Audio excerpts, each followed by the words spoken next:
본문은 예수님께서 6월절 기간 중 성전 마당에서 희생제물을 매매하는 사람들을 내어쫓고 동물들을 또한 내어쫓고 또 돈을 바꿔주는 환전상에 돈을 뒤집어 엎으시면서 유대인들과 논쟁을 벌이는 장면에 관한 말씀입니다. 유대인들이 예수님께 물었습니다. 네가 무슨 권위로 이렇게 이런 짓을 저지르느냐? 예수님께서 말씀하시죠. 너희가 이 성전을 헐라 내가 사흘 동안에 일으키리라. 예수님께서 너희가 이 성전을 헐라 내가 사흘 동안에 일으키리라 이 말씀을 하신 것은 성전된 자신이 십자가에서 죽을 것이고 그리고 3일 뒤에 다시 살아나실 것을 말씀하신 것이었습니다. 그렇지만 당시 유대인들은 예수님이 하신 말씀을 전혀 한마디도 이해하지 못하였죠. 그래서 유대인들이 반문합니다. 이 성전은 46년 동안 지어졌는데 네가 무슨 재주로 이 46년 동안 지어진 성전을 3일 만에 다시 이렇게 세우겠느냐 이렇게 반문을 하지요. 이에 대해서 이 요한복음의 기록자인 요한이 덧붙여서 설명을 합니다.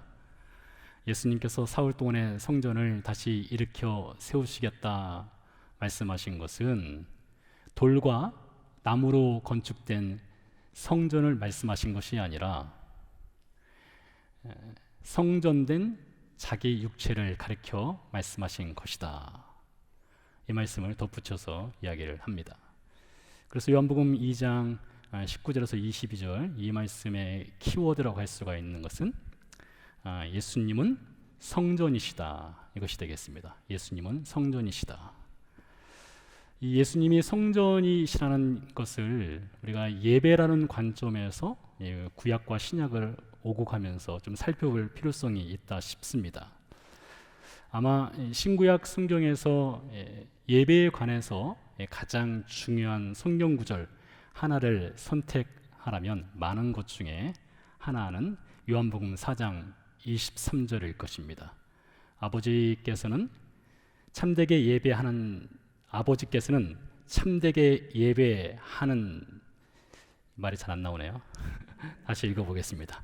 아버지께 참되게 예배하는 자들은 영과 진리로 예배할 때가 오나니 곧 이때라. 아버지께서는 자기에게 이렇게 예배하는 자들을 찾으시느니라. 이 말씀이죠. 그래서 하나님은 예배하는 자들을 찾으시는 분이신데요.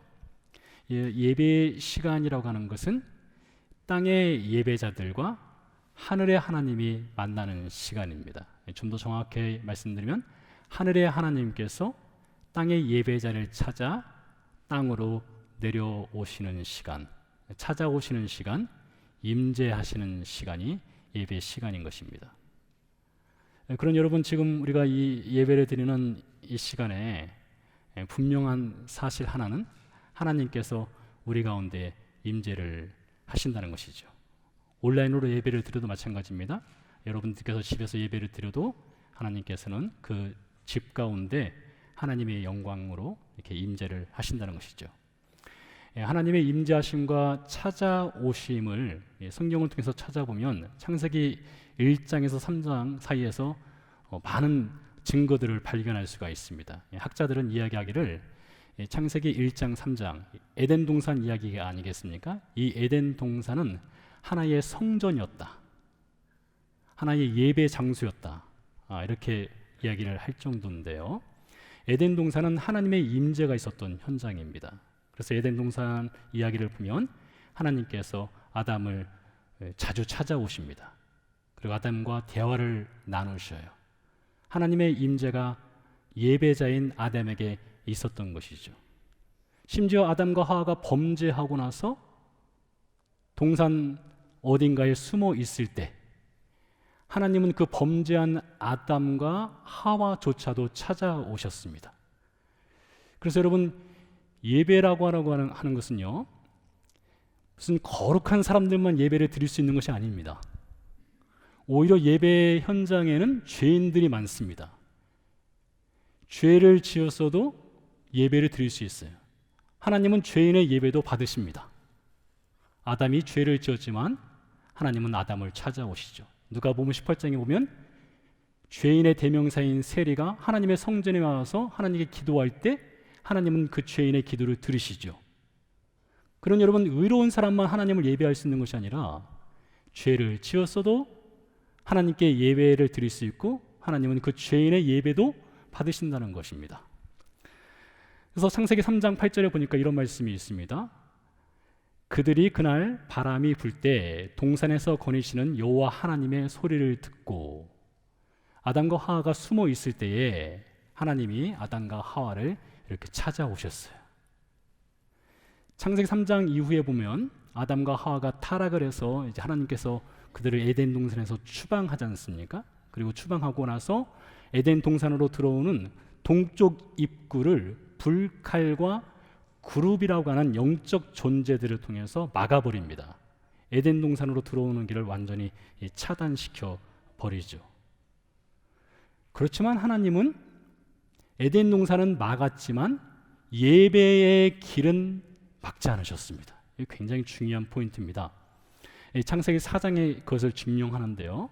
창세기 4장 이야기는 인류 역사의 최초의 기록입니다. 그러니까 인간이 에덴 동산에서 추방당한 이후 인간 역사의 최초의 기록이 창세기 4장인 거예요. 여러분, 인생을 50년, 60년, 70년, 80년 산다면 여러분의 인생 기록 중에서 가장 중요한 것 하나를 선택해서 말하라면 무엇을 말하겠습니까? 창세기의 기록자인 모세는 인류 역사의 최초의 기록인 창세기 4장을 예배로 기록하고 있습니다. 가인과 아벨 이야기 아시죠? 가인과 아벨이 예배를 드렸습니다. 그것이 인류 최초의 기록인 거예요. 그만큼 예배가 중요하다는 것이죠. 그래서 하나님은요, 에덴 동산에서도 예배를 받으셨고 인류 역사가 시작된 창세기 4장 이후부터 해서 신약 성경 그 후 오늘까지 그리고 앞으로도 하나님은 단 한순간도 예배의 문을 닫아 본 적이 없으신 분이십니다. 모든 건 다 막았어도 예배의 문은 하나님이 항상 열어놓으시고 예배자를 찾으시고 예배 드리러 오는 자를 하나님은 받아주신다는 것이죠. 출애굽기로 넘어가 볼까요? 출애굽기로 넘어가면 이스라엘 백성들이 광야를 향할 때에 하나님께서 프로젝트를 하나를 명하셨습니다. 그것은 성막을 만들라는 프로젝트였죠. 그것 외에 다른 프로젝트를 이스라엘 백성들에게 요구하지 않으셨어요. 이스라엘 백성들이 성막을 다 완성한 후에 기록인 출애굽기 40장 34절 35절 말씀에 보면 이렇게 기록되어 있습니다. 구름이 회막에 덮이고 여호와의 영광이 성막에 충만하매 모세가 회막에 들어갈 수 없었으니 이는 구름이 회막 위에 덮이고 여호와의 영광이 성막에 충만함이었더라. 그래서 이 말씀에 보면 회막이란 단어가 등장하고요, 또 성막이란 단어가 등장합니다. 회막과 성막은 차이가 있는 것 같습니다. 그러니까 서로 다른 단어가 등장하겠죠. 자, 회막이라고 하는 단어는요, 만남의 텐트라는 뜻이 있습니다. 만남의 텐트. 그러니까 미팅 플레이스라고 해도 괜찮을 것 같아요. 회막은요. 자, 성막은요, 거룩한 텐트인데요. 이것을 히브리어 원어로 찾아보면 이 성막이라고 하는 단어는 dwelling place입니다. 그러니까 거주지, 우리말로 하면 주소지가 되는 것입니다. 이 성막을 모세는 주소지 혹은 거주지로 이렇게 표현을 하고 있어요. 매우 흥미로운 장면입니다. 왜 성막이 주소지가 되고 왜 성막이 거주지가 될까요? 모세가 성막이라고 하는 이 주소지, 거주지를 표현한 것은 하나님께서, 하늘에 계신 하나님께서 이 땅에 주소지를 갖고 있다는 의미입니다. 다시 한번 말씀드릴게요. 모세가 이 성막, 이 주소지의 뜻을 갖고 있는 이 성막을 쓴 것은 하늘에 계신 하나님께서 이 땅에 당신의 주소지, 당신의 거주지를 갖고 계시다는 뜻입니다. 그래서 모세가 성막을 다 완성한 후에 하나님께 봉헌을 하였을 때에 하늘에 계신 그 하나님께서 땅의 주소지인 성막 가운데로 들어오시는 것이죠. 그때 그 장면을 모세는 이렇게 말하고 있습니다. 하나님의 영광의 구름이 회막에 충만하였다라고 말하고 있어요. 여러분, 하나님은 영이시지 않습니까? 그래서 사람의 눈으로는 하나님이 보이지 않죠. 그래서 하나님께서 자신이 하늘에서 이 땅 가운데 예배자가 있는 그 성막으로 임재하셨다는 것을 보여주기 위해서 영광의 구름으로 임재하셨습니다. 그러니까 상상을 해보세요. 우리가 성막에서 예배를 드린다면 성막 가운데 우리가 있을 때에 하늘에서 신비스러운 구름이 우리 눈에 보이도록 내려온 것입니다. 내려와서 이 성막을 완전히 가득 채운 거예요. 그것을 모세는 하나님의 영광의 구름이 회막에 충만히 임하였다, 이렇게 이야기하는 것입니다. 그러니 여러분, 예배자가 있는 곳에는 하나님의 영광의 구름과 같은 임재가 있는 것이죠. 자, 시간을 건너뛰어서 솔로몬 시대로 가보도록 하겠습니다. 솔로몬도 성전을 건축하였죠. 그리고 하나님께 봉헌을 하였습니다. 그 봉헌하는 장면이 열왕기상 8장에 나오는데요. 그 중에서 10절에서 11절 말씀을 읽어드리겠습니다. 제사장이 성소에서 나올 때에 구름이, 자, 구름이라는 단어가 등장했습니다. 구름이 여호와의 성전에 가득하매 제사장이 그 구름으로 말미암아 능히 서서 섬기지 못하였으니 이는 여호와의 영광이 여호와의 성전에 가득함이었더라. 여러분, 출애굽기 말씀과 아주 비슷하게 연결되는 것을 볼 수가 있어요. 출애굽기에서도 모세의 성막에 하나님의 영광의 구름이 가득 임재하였던 것처럼 솔로몬의 성전에도 하나님의 영광의 구름이 가득 임재를 해서 제사장이 그 자리에서 서 있을 수가 없을 정도였다는 것이죠. 자, 이렇게 하나님은 예배자가 있는 그 자리를 찾아오시고 임재하셨습니다. 자, 이번에는 바벨론 포로기 이후로 가보도록 하겠습니다. 바벨론 포로기 이후에 쓰여진 성경 중에 학개서라는 성경이 있어요. 학개서 성경은 바벨론에서 돌아온 유대인들이 무너진 성전을 다시 재건하는 장면과 관련된 내용인데요. 그 중에 학개서 2장 4절 말씀을 읽어드리겠습니다.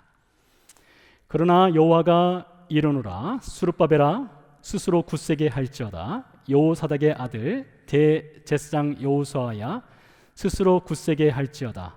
여호와의 말이니라. 이 땅 모든 백성아 스스로 굳세게 일할지어다. 내가 너희와 함께 하노라. 여호와의 만군의 여호와의 말이니라. 자, 학개서 2장 4절에 언급되는 수룹바벨과 여호수아라고 하는 두 인물이 등장하는데요. 이 두 사람은 유대인들과 바벨론으로 끌려갔다가 돌아와서 예루살렘의 성전을 건축하는데 중심이 된 리더십이 되겠습니다. 이 두 사람이 중심이 되어서 두 번째 성전을 건축을 하게 되지요. 자, 그런데 학개서 2장 4절 말씀에 보니까 마지막에 내가 너희와 함께 하노라, 이렇게 말씀하고 있어요. 바벨론 포로기 이후에는 하나님의 영광의 구름이라는 단어가 등장을 하지 않습니다. 성전은 완공되었고 성전에서 예배를 드리는 예배자들에게 하나님의 영광의 구름이 더 이상 나타나지 않아요. 대신에 무엇이 있느냐? 내가 너희와 함께 있겠다. 이 말씀이 반복적으로 등장을 합니다. 바뀐 것이죠. 영광의 구름에서 무엇으로 바뀐 것입니까? 네 단어로 임마누엘로 바뀐 것입니다. 임마누엘로 바뀌었어요. 그래서 바벨론 포로기 이후에 성전 예배에서는 하나님이 보이진 않지만 하나님의 말씀의 약속이 있었습니다. 내가 너희와 함께 하겠다. 그 말씀으로 예배자를 하나님이 찾아오신 것이죠. 자, 이제 신약 성경 시대로 가보도록 하겠습니다. 신약 성경에 보면 임마누엘이라는 단어가 등장하는 성경이 있습니다. 마태복음 1장 21절에서 23절 말씀입니다. 아들을 낳으리니 이름을 예수라 하라. 이는 그가 자기 백성을 그들의 죄에서 구원할 자이심이라 하니라. 이 모든 일이 된 것은 주께서 선지자로 하신 말씀을 이루려 하심이니 일러스되 보라 처녀가 잉태하여 아들을 낳을 것이요 그의 이름은 임마누엘이라 하리라 하셨으니 이를 번역한즉 하나님이 우리와 함께 계시다 함이라. 여러분, 이 변화의 순서를 아시겠습니까? 모세의 성막과 솔로몬의 성전에는 하나님의 영광의 구름으로 예배자를 찾아오셨고요, 바벨론 포로기 이후의 성전 예배 때는 하나님이 임마누엘, 말씀으로 내가 너희와 함께 하겠다라는 것으로 찾아오셨는데, 드디어 신약 성경으로 가니까 하나님이 영광의 구름도 아니고 말씀만이 아닌 하나님 자신이 직접 임마누엘 되셔서 이 세상에 육신을 입고 오셨다, 이것입니다. 자, 이것에 대해서 요한계시록 21장 22절은 다음과 같이 증언합니다. 잘 들어보세요. 성 안에서, 이 성 안에서는 하늘에 있는 성을 말합니다. 하나님의 나라요. 성 안에서 내가 성전을 보지 못하였으니 이는 주 하나님 곧 전능하신 이와 및 어린 양이 그 성전이심이라 했습니다. 그러니까 여러분, 우리가 나중에 하나님의 나라에 가게 되면 하나님 나라에 없는 것이 있는데 성전이 없어요. 성전. 왜 성전이 없느냐? 우리 주 예수 그리스도께서 성전이 되어 주시기 때문입니다. 성전이신 그 예수님께서 마태복음 1장에 보니까 하늘에 계신 그 성전이신 예수님께서 육신을 입으시고 우리 눈으로 볼 수 있도록 이 땅 가운데 내려오신 것입니다. 자, 이렇게 성전 되신 예수님께서 이 땅 가운데 내려오신 것을 요한복음 1장 14절은 아주 기가 막히게 또 이렇게 표현을 하고 있습니다. 말씀이 육신이 되어 우리 가운데 거하심에 우리가 그 영광을 보니 아버지의 독생자의 영광이요 은혜와 진리가 충만하더라. 말씀이 육신이 되어 우리 가운데 거하심에. 자, 이 말씀이 어떤 말씀인가 하면요, 출애굽기 40장에서 모세가 성막을 완성하고 하나님께 봉헌했을 때에 하나님의 영광의 구름이 성막 가운데 임재하였다고 했죠. 열왕기상 8장 10절 11절 말씀에 제사장이 성소에 서서 하나님을 예배할 때에 하나님의 영광의 구름이 성전 가운데 충만히 임재하였다겠죠. 요한복음 1장 14절을 보니까 말씀이신 예수 그리스도께서 육신을 입고 어떻게 하셨어요? 이 땅 가운데 내려오셨다는 거예요. 그래서 사람들이 그 육신을 입고 오신 예수님을 보니 영광이 충만하였다. 영광의 구름이 충만하였던 것처럼 말씀으로 임마누엘로 내가 너희와 함께 하겠다 하셨던 것처럼 이제는 정말로 하나님이신 예수 그리스도께서 이 땅 가운데 하나님의 영광을 드러내시기 위해서 오셨다는 거예요. 왜 예수님께서 이 땅 가운데 성전이신 그분이 내려오시는 것입니까? 성전이신 그분이 이 땅 가운데 내려오시는 이유는 예배자를 찾으시기 위해서입니다. 예배자에게 그 예배의 영광을 보여주기 위해서. 그래서 성전이신 그분께서 이 땅 가운데 내려오시는 거예요. 자, 여기서 끝나지 않습니다. 한 걸음 더 들어가서요, 예수님을 믿는 모든 신자들에게 성경은 증언하기를 여러분이 성전이다 이렇게 증언하고 있어요. 예수님만 성전이 되는 것이 아니라 여러분이 성전이라는 것이에요. 자, 관련된 말씀을 보도록 하겠습니다. 에베소서 2장 21절 22절 말씀입니다. 그의 안에서, 여기서 그의 안에서란 말은 예수님 안에서는 뜻입니다.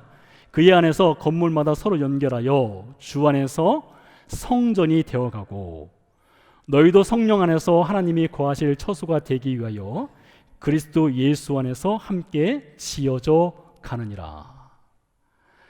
그래서 예수 그리스도를 믿는 모든 신자들은 예수님과 하나가 되었을 뿐만 아니라 예수님과 하나 된 성전으로 지어져 가고 있다는 것이에요. 우리가 이것을 잊어서는 안 됩니다. 여러분이 성전이고요, 제가 성전인 것입니다. 우리는 예수님과 하나가 되어서 완벽한 성전으로 지금 지어져 가고 있다라는 것이죠. 여러분, 우리가 전통적인 방식으로 교회를 떠올린다면 교회라고 하는 것은 예배를 드리는 장소입니다. 그러나 성경은 저도 여러분들에게 늘 말씀드리지만 성경은 교회 건물을 교회라고 하지 않습니다. 돌과 나무로 지어진 것을 교회라 하지 않고요, 성도 여러분이 교회이며 성도 여러분이 성전이라고 성경은 이야기하고 있죠. 여러분, 교회가 존재해야 될 이유가 무엇이겠습니까? 모세의 성막을 만든 이유가 무엇이에요? 솔로몬의 성전을 만든 이유가 무엇입니까? 그 존재의 이유는 예배를 위해서 성막을 만들고 성전을 건축한 것이죠. 그렇다면 여러분과 제가 교회이며 성전이라면 우리의 존재 목적은 무엇입니까? 바로 예배라는 것이에요. 예배예요. 그래서 신자의 삶이라고 하는 것은 어느 특정 시간, 주일 1시간만을 예배자로서 살아가는 것이 아니라 우리의 전생애가 예배자로서 드려져야 한다는 것이죠. 왜요? 우리는 성전이고 우리는 교회이기 때문입니다. 자, 그래서 사도행전을 보면 우리의 믿음의 선배들인 초기 기독교 신자들은 늘 예배를 드렸어요. 그 대표적인 예가 사도행전 2장 46절에 기록되어 있는데요, 이렇게 증언하고 있습니다. 날마다 마음을 같이하여 성전에 모이기를 힘쓰고 집에서 떡을 떼며 기쁨과 순전한 마음으로 음식을 먹고. 여러분, 최초의 신자들은요, 날마다 마음을 같이하여 성전에 모이기에 힘썼다라고 이야기를 하고 있습니다. 여러분, 잘 들어보세요. 예수님 시대와 이 사도행전이 기록될 당시에 예루살렘에 성전이 있었습니다. 이 성전은 세 번째 지어진 성전이에요. 역사적으로 솔로몬의 성전이 있었죠, 바벨론 포로기 이후에 성전이 있었죠, 그리고 솔로몬 성전, 바벨론 성전, 그리고 헤롯 성전이라는 것이 있었습니다. 근데 이 성전에서는 늘상 동물을 희생제물로 잡아 하나님께 바치는 예배가 드려졌습니다. 그래서 유대인들이 예수님 시대 당시, 그리고 사도행전 당시 유대인들이 하나님의 성전으로 올라간다 할 때 그들의 손에는 반드시 무엇이 있어야 됩니까? 희생제물이 있어야 돼요. 그 희생제물을 가지고 성전 안으로 들어가서 성전에서 제사를 드렸던 것이죠. 자, 사도행전 2장 46절의 증언에 따르면 예수님을 믿는 사람들이 날마다 성전으로 올라갔다라고 증언을 하고 있는데요, 예수님을 믿는 사람들이 성전으로 올라갈 때 그들에겐 더 이상 무엇이 없느냐? 희생제물이 없어요. 다른 유대인들은 성전 제사를 드리러 가기 위해서 늘 희생제물을 끌고 올라가는데 예수님을 믿는 사람들은 성전으로 올라갈 때에 희생제물이 없습니다. 왜 희생제물이 없을까요? 예수님이 그들의 희생제물이 되어주셨기 때문이죠. 그래서 희생제물이 없이 이들은 늘 성전을 찾아간 거예요. 그리고 성전에서 예배를 드렸습니다.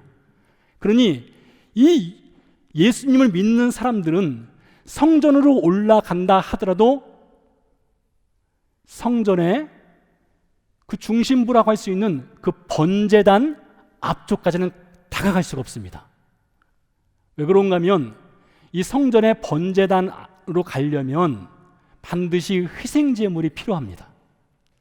근데 예수님 믿는 사람들은 희생제물을 가져가지 않으니 번제단 앞까지는 갈 수가 없었던 것이죠. 그래서 그들은 성전의 마당 뒤편에서 아마 늘 예배를 드렸을 것입니다. 그런데 왜 하필이면 왜 당시 예수님을 믿는 이 신자들이 날마다 성전에 모여서 예배를 드렸을까요? 왜 그들은 날마다 성전에 올라가서 희생제물도 없이 번제단도 가까이 가지 못하는데 성전 마당 뒤편에서 예배를 드렸을까요? 이것이죠. 자, 이에 대해서 사도행전 3장이 답을 주고 있습니다. 사도행전 3장 이야기를 보면 베드로와 요한이 제9시 기도 시간에 성전으로 기도하러 올라가는 장면이 기록되어 있습니다. 아주 유명한 이야기가 거의 등장을 하죠.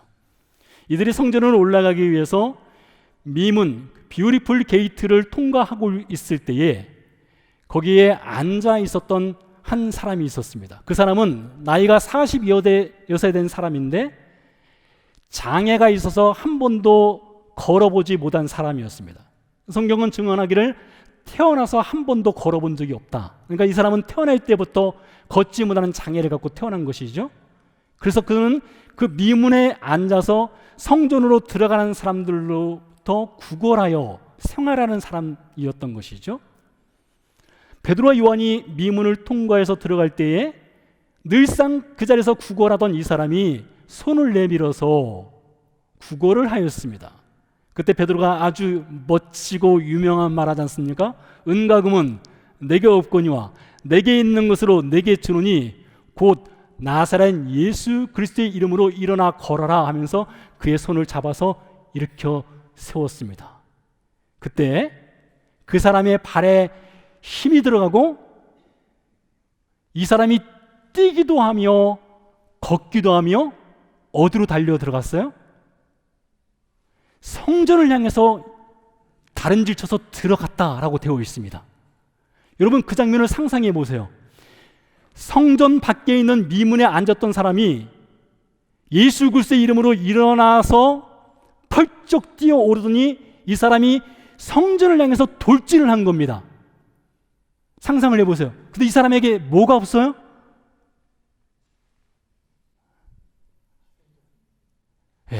희생제물이 없어요. 희생제물이 없이 이 사람은 성전 안으로 들어간 겁니다. 그러니 여러분이 제사장이라면 어떻게 하겠습니까? 여러분이 제사장이라면 저 멀리서 한 사람이 막 다른 질 쳐서 뛰어오는데 미친 듯이 달려오는 거예요.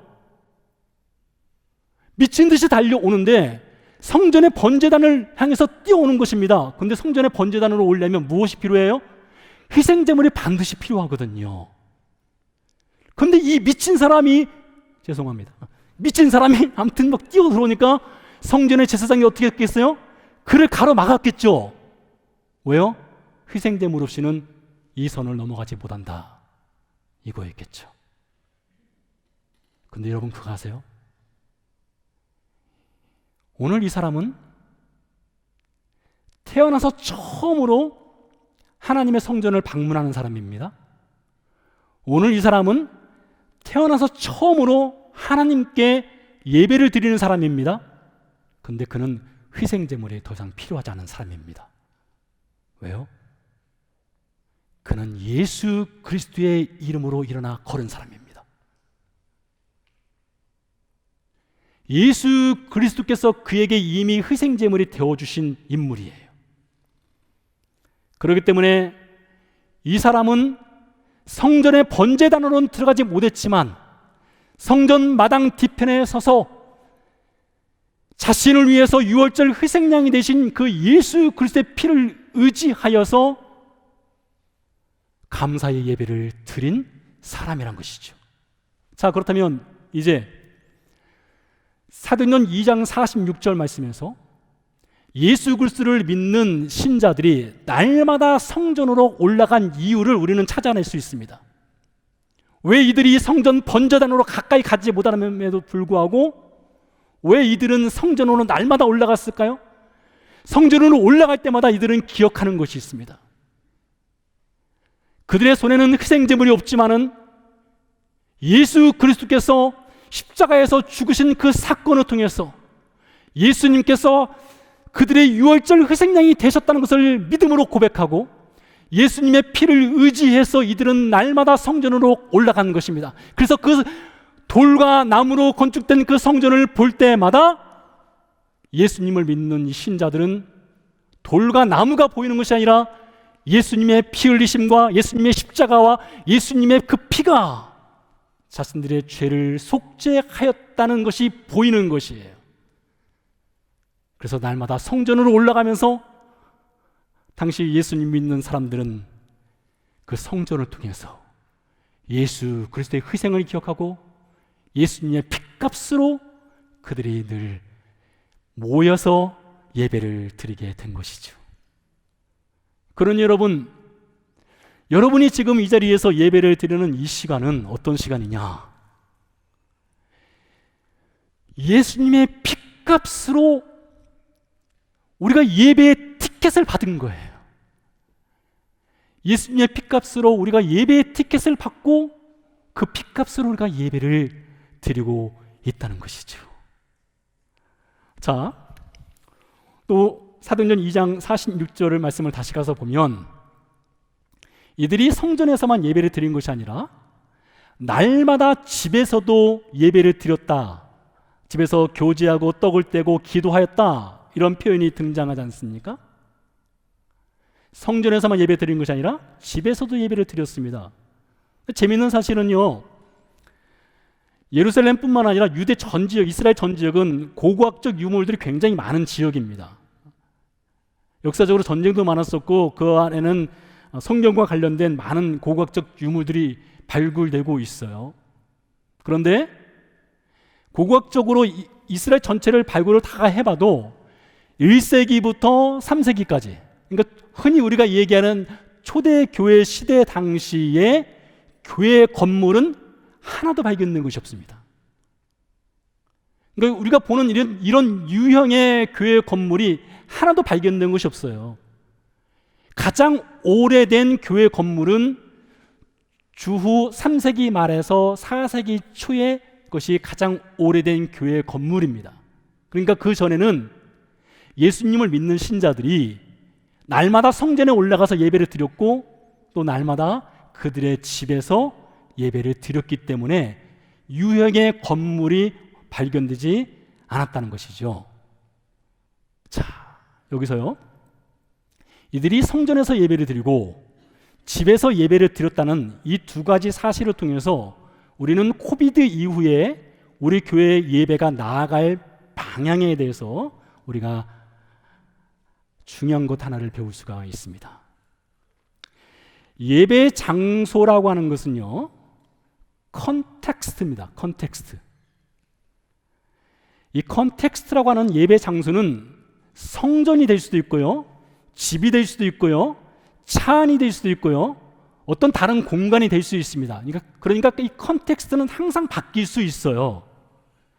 그렇지만 이 컨텍스트를 채우는 텍스트, 이 텍스트는 변할 수가 없습니다. 그러니까 여러분이 집에서 예배를 드리던 오늘 교회 본당에 나와서 예배를 드리던 여러분은 텍스트가 되는 것이에요.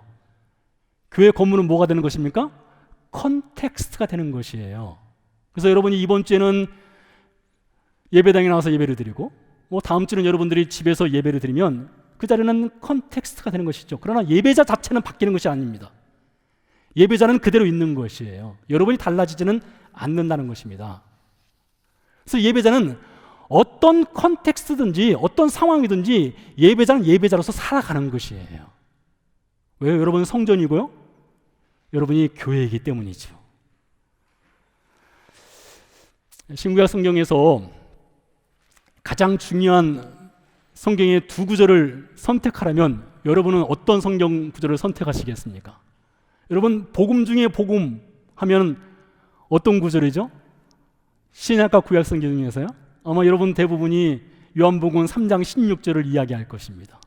요한복음 3장 16절. 복음 중에 복음이죠. 가장 복음의 핵심의 내용을 설명을 하고 있습니다.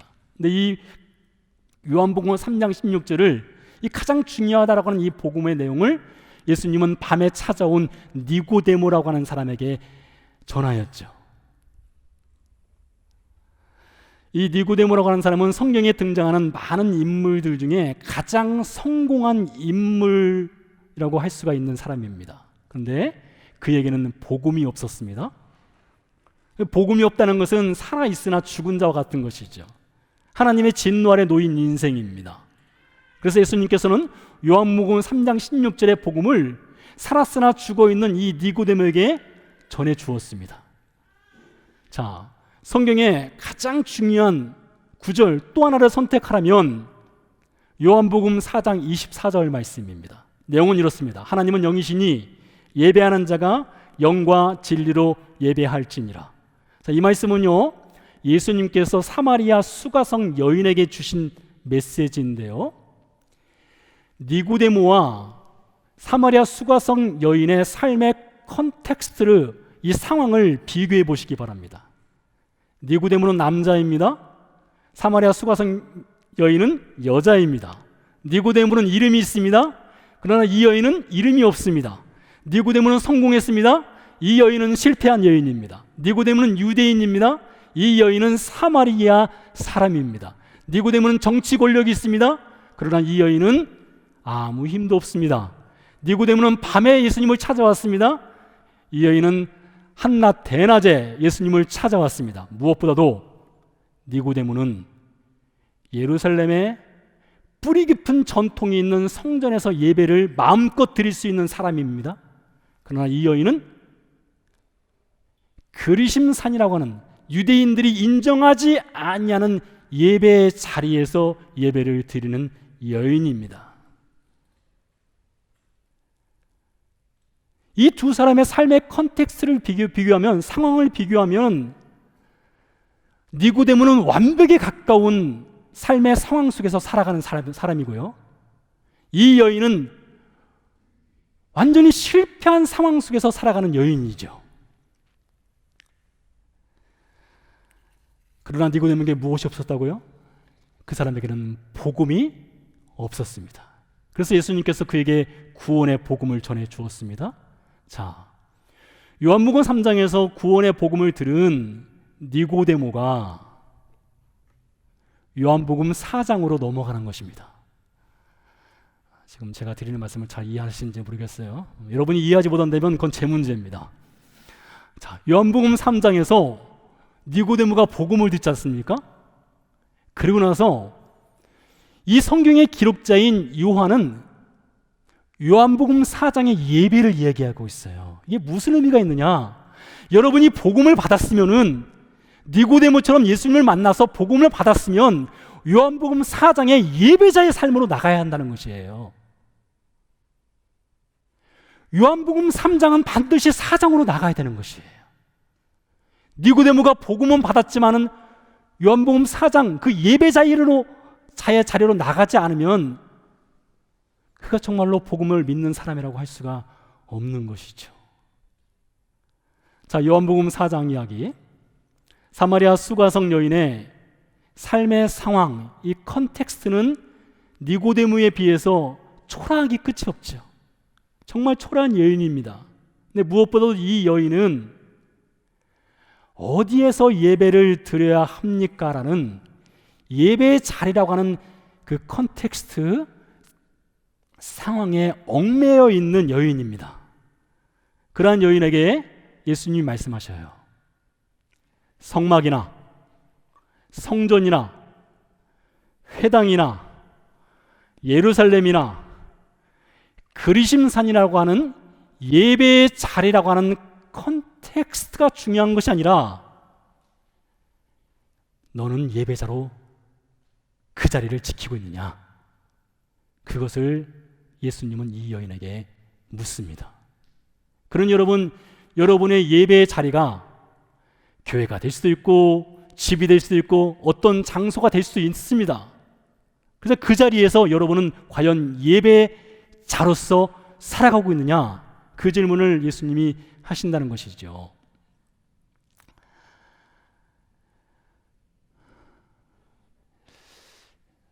(21년) 전, 아주 오래전 제가 이스라엘 선교를 나가기 전에 한 달 동안 단기 선교를 갔다 온 적이 있습니다. 여러분에게 몇 번 제가 드렸던 말씀이기도 한데요. 그때 예루살렘에서 팔레스타인 그리스도인들과 함께 예배를 드렸습니다. 지금도 생생하게 기억합니다. 2층에 작은 곳이었는데요. 한 20여 명 정도 들어가서 모일 수 있는 공간이었던 것 같아요. 한여름이었기 때문에 온도가 100도에서 110도 사이를 올라가는 곳이었습니다. 선풍기밖에 없었어요. 냄새는 쾌쾌하게 나는 곳이었습니다. 그곳에서 함께 예배를 드리는데 노년의 그리스도인이 일어나서 이런 말을 했습니다. 전쟁으로 인해서 집이 2번이나 무너졌습니다. 그러나 저의 믿음의 집은 단 한 번도 무너진 적이 없습니다.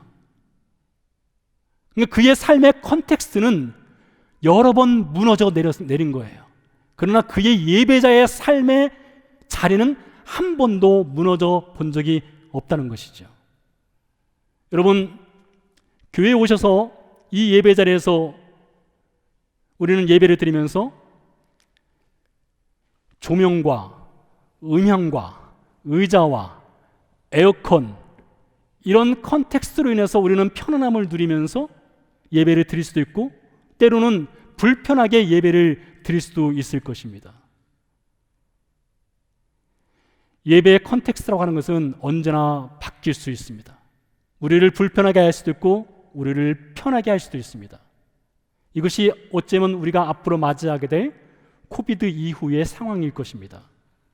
그러나 그 상황 속에서 텍스트가 되시는 여러분은 어떤 예배자로서 살아가고 있습니까? 어떤 예배자로서 우리 가운데 임재하신 그 하나님을 만나고 있습니까? 여러분, 이 질문에 우리는 여러분 스스로가 그 답을 한번 찾아보시기 바랍니다. 함께 기도하도록 하겠습니다.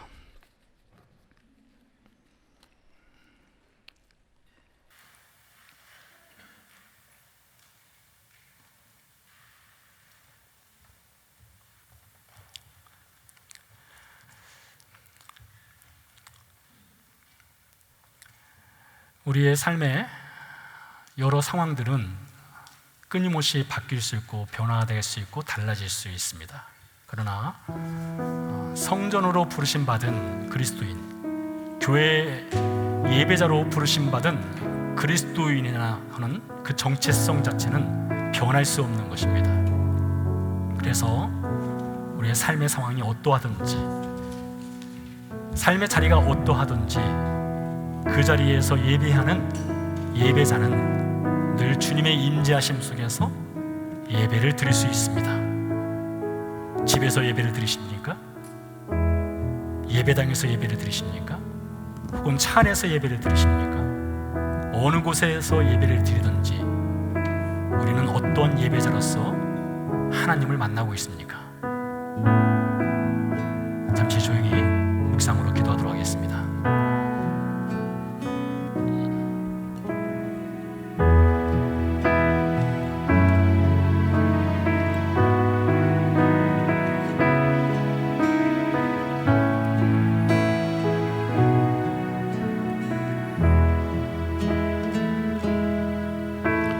주의 보좌로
완전하신 사랑 힘입어 나갑니다.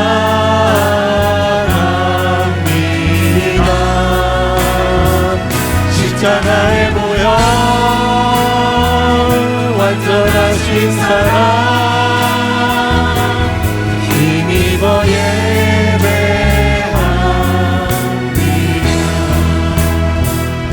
십자가의 보혈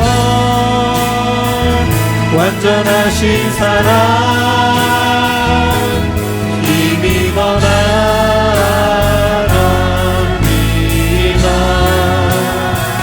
십자가의 보혈 완전하신 사랑 힘입어 예배합니다. 우리 같이 기도하시겠습니다. 기도하실 때 하나님, 제 삶의 상황이 어떠한 상황이든지 그 삶의 상황이 어떻게 변화가 되고 어떻게 달라지든지 하나님이 찾으시는 예배자가 되게 하옵소서. 하나님의 임재와 하나님의 영광을 경험하는 예배자로 살아갈 수 있도록 도와주옵소서. 또한 우리 우크라이나 전쟁이 속히 종식될 수 있도록 함께 기도하도록 하겠습니다. 사랑하신 아버지 하나님, 감사합니다. 하나님, 우리의 삶의 상황이 수시로 변화가 달라지고 하나님, 우리의 삶의 예배자의 자리가 달라질 때가 있습니다. 우리가 집에서 예배를 드릴 때도 있고 온라인으로 예배를 드릴 때도 있고 대면으로 예배를 드릴 때도 있습니다. 우리 아버지는 어떤 삶의 자리에 있든지 하나님이 찾으시는 예배자로서 우리가 세워지기를 소원하고 원합니다. 하나님, 하나님께서 이 땅 가운데 성전으로 임재하시고 찾아오시고 예배자를 찾으시는 그 가운데 하나님께서 찾으시는 예배자로서 우리가 세워지기를 간절히 소원하고 원합니다. 하나님, 우리의 삶의 상황과 삶의 예배자로서 우리의 매일의 삶이 하나님께 드려질 수 있는 예배자로서 살아가기를 소원하고 원합니다. 주님 도와주시옵소서. 하나님, 우크라이나 전쟁이 속히 종식될 수 있도록 주여 은혜를 베풀어 주시옵소서.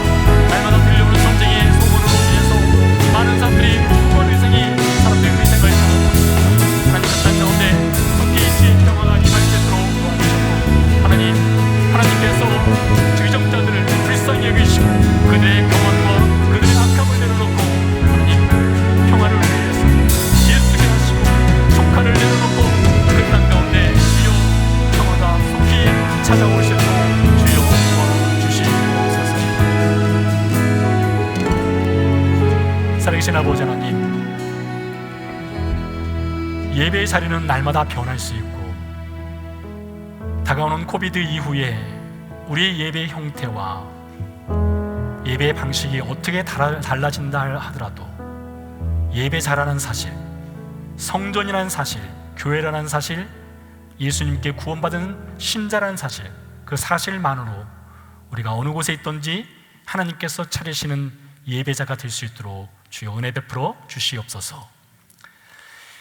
이제는 그 아들을 우리에게 보내신 하나님의 크신 사랑과 십자가에서 죽고 부활하심으로써 우리에게 예배자의 은혜를 허락하신 예수 그리스도의 은혜와 우리 안에 내주하셔서 예배자로서 우리의 일상을 살아갈 수 있도록 도우시는 성령님의 은혜가 예배를 마치고 삶으로 돌아가는 성도의 삶의 현장 가운데 함께 하시기를 간절히 축원하옵나이다.